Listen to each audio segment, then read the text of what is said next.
Hello everyone, good afternoon সবাইকে। আমি মিষ্টি চলে আসলাম নতুন আর একটা ব্লগ নিয়ে। আমার ব্লগে তোমাদের অনেক অনেক ওয়েলকাম। তো চলো আজকে চলে আসলাম রথের মেলার দ্বিতীয় পার্টটা নিয়ে। দেখো কত লোক, কত ভিড়, কতদিন পরে এরকম মেলাতে আসছি গো। মনটা সত্যি খুব ভালো লাগছে। আর এই যে ছোটো ছোটো মাটি পুতুলগুলো দেখতে পাচ্ছ, এগুলা নিয়ে যে ছোটোবেলায় কত কি করতাম, শাড়ি পরাতাম, বউ সাজাতাম, বিয়ে দিতাম। আর এই যে আমার সবচাইতে প্রিয় জিনিস যেটা, এই যে কাচের চুড়ি। যতই তুমি বলো, যতই যা পড়ো না কেন, কাচের চুড়ির মতন সুন্দর আর কিচ্ছু নেই। আমার তো খুব ভালো লাগে কাচের চুড়ি পরতে।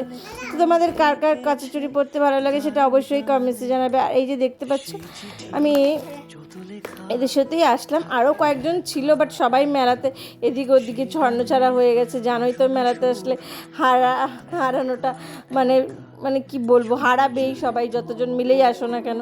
তো চলে আসলাম, দেখো এখন লটকা নিয়ে চলে আসলাম এই যে একটু প্রসাদ কিনতে। আমি পুজো দিব না, ওই দিদিটা পুজো দিবে।